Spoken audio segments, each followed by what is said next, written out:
What's up everybody, Johnnie Omega here, giving you my review of Brightburn. This movie stars Elizabeth Banks, David Denham, and Jackson Dunn. This movie is about a married couple that lives on a farm and they want to have a baby, but they're unsuccessful in their attempts to do so.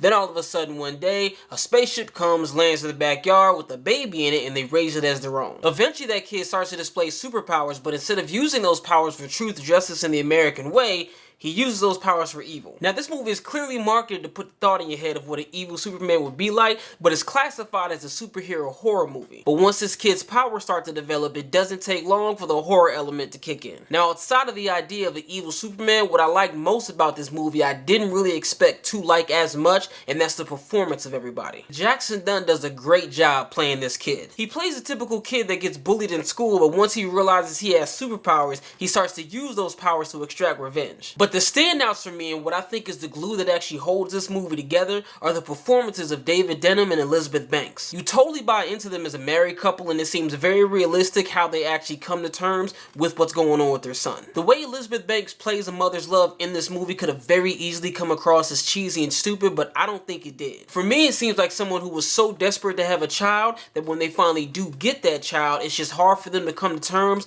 with what's going on. That story of a family that really wanted a child and then watching that family dynamic crumble really carries this movie. And I know that kind of sounds weird because I talked about how much this dips into the horror genre, but I think it was written so well that it works. The movie's only about 90 minutes, so it's really focused and there's not a lot of filler to pad the runtime. The only downside I would say about this movie is that the ending could have been a little bit better. I didn't hate it and it definitely could have been worse, but if I was writing this movie I would have ended it a little bit differently. I just think the ending was missing a little something that could have took it from good to great. So in conclusion, the acting was good, the story was good. There wasn't a lot of effects in this movie, but the effects that they did use were done good. I like my superhero franchises just as much as the next guy, but I love when a one-off superhero movie comes around where you can just sit and watch that as a self-contained story and be satisfied. All that being said, I'd say this movie is a definite add to the Blu-ray collection. So comment below and let me know what you guys thought of the movie. Thanks for watching. If you haven't already, hit that subscribe button to see what we got coming next.